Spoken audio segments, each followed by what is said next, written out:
updates kasama sa impeachment trial batok ang Vice President Sara Duterte.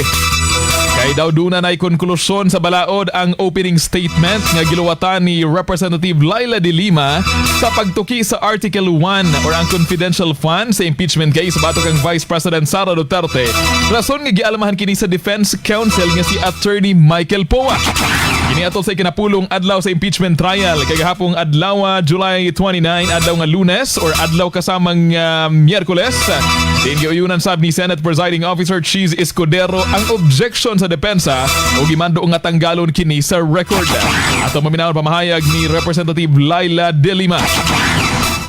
The evidence will reveal a pattern, a systemic course of conduct that, taken as a whole, demonstrates graft and corruption Your Honors, and betrayal of public trust. With the permission of the Honorable De Lima, yes, Counsel for Your Honors, Respondent. again, Your Honors, I think we have to object to the statements being made by the Honorable De Lima, with all due respect, of course. Your Honors, they can do that through the offer of their evidence, Your Honor.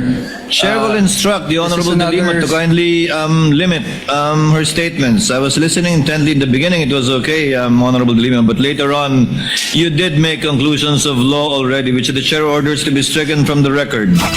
Apan gipunto ni Atty. Poa nga dili makatarunganon ang pagtugot kang De Lima sa pagbuhi sa maong pamahayag. Di imbisa man og tanggalon kini sa record, nasulti na kini ug nadungog na sa katawhan.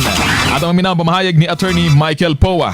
Your Honors, ang naging problema natin nung huling pagkakataon na pinayagan natin yung ganitong statement at sinasabi na nga ng presiding officer is kahit naman i-strike off the record natin, narinig na po at nasabi na. So to allow, Your Honors, again, a continuation of such is really goes into the matter of fair play, Your Honor.